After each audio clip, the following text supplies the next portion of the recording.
Bom, Bacana.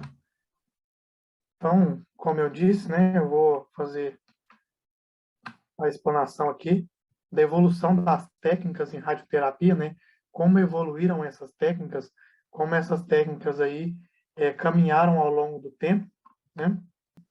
Então, nós vamos falar um pouco aqui sobre a radioterapia 2D, 3D, IMRT, o SBRT, o arco volumétrico, né? E um pouco também sobre o GRT, que é importante a gente entender esses conceitos aí da radioterapia, né?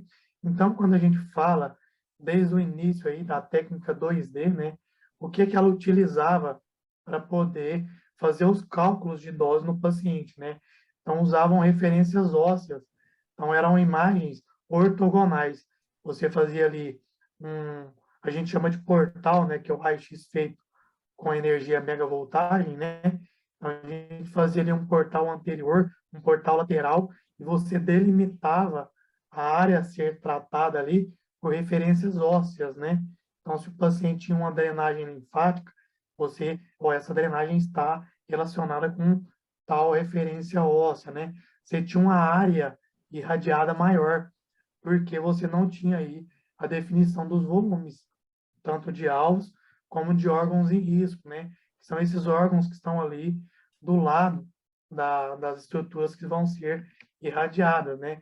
Um exemplo clássico aí de próstata, por exemplo, é bexiga, reto, as cabeças femorais, em mama a gente tem pulmão, tireoide, esôfago, né? Coração, são estruturas que estão ali circundando a área que vai ser irradiada como alvo, né?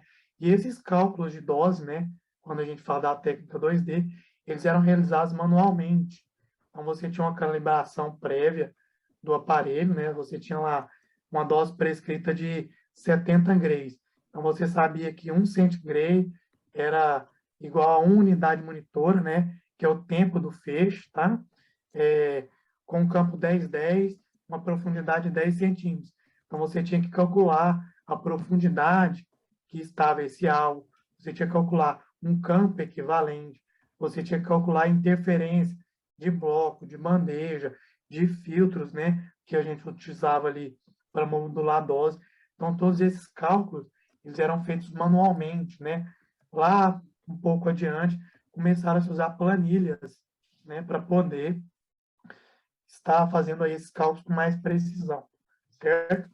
E logo depois vieram as técnicas 3D. Então, quando começaram aí a utilização mais efetiva de tomógrafos, né? Então a gente começou a utilizar essas imagens tomográficas para fazer os planejamentos de radioterapia, tá?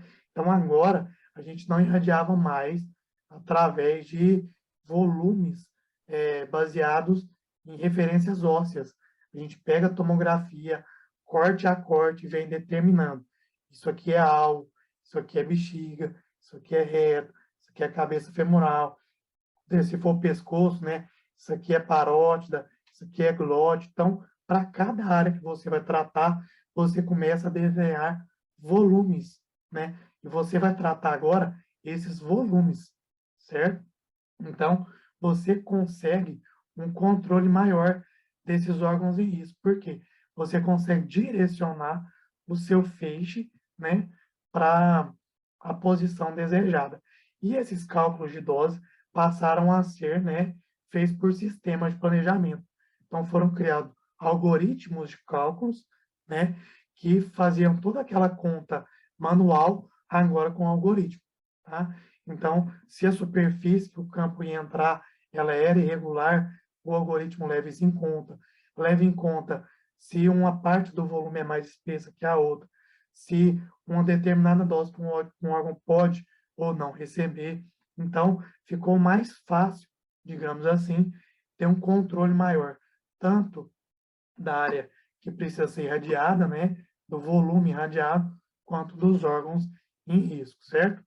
Então, na técnica 3D, a gente consegue ver uma distribuição dessa dose. Então, em vermelho, a gente tem a área que deve ser irradiada. Antes, a gente abriria esse campo, né, nas referências ósseas. Agora, não. A gente consegue delimitar essa dose, né, somente na área a ser irradiada.